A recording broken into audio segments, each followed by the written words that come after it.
Monsieur Scandella, vous présentez le magicien dans le quintet de jeudi. Le magicien vient intégrer votre effectif. Qu'est-ce qui vous a plu la dernière fois? Sa dernière ligne droite, probablement?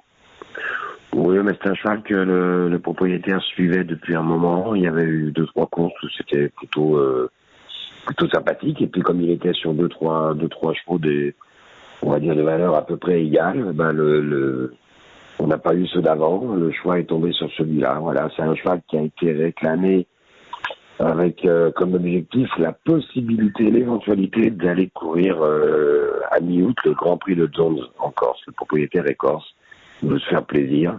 Il est probable, et il a été acheté pour ça de toutes les manières, mais donc il est probable que le cheval là, il y a Zonza à la mi-août. Voilà. D'accord.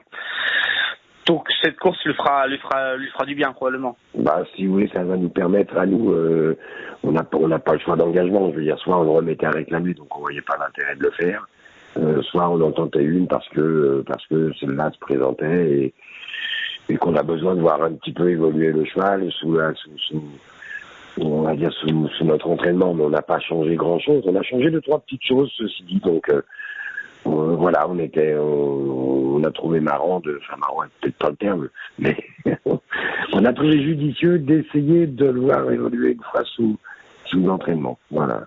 D'accord. Le matin, à l'entraînement, ça se passe comment? Ben, ça se passe plutôt très bien, mais je crois savoir que chez ces deux entraîneurs respectifs, il y a eu Éric Legris et François Belmonde, je crois savoir que le matin, le cheval a toujours laissé une forte impression.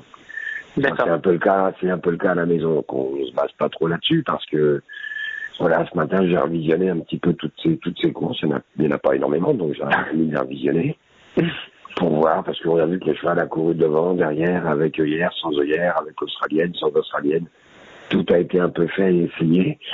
Donc voilà, la décision, lorsqu'on a vu le numéro de corde, on a dit tant pis, on va courir nature et puis essayer de se donner notre propre idée, on va dire, voilà.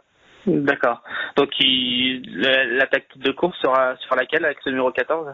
Avec ce numéro 14, il n'y a plus de tactique, c'est le jockey qui va essayer de faire son métier pour le mieux. On va lui laisser un peu les mains libres en lui expliquant ce qu'on est en train d'expliquer tous les deux, quoi. C'est un coup devant, un coup derrière, un coup mieux. Bon, c'est vrai que l'autre jour, il n'a pas les coups des franches face à la ligne droite.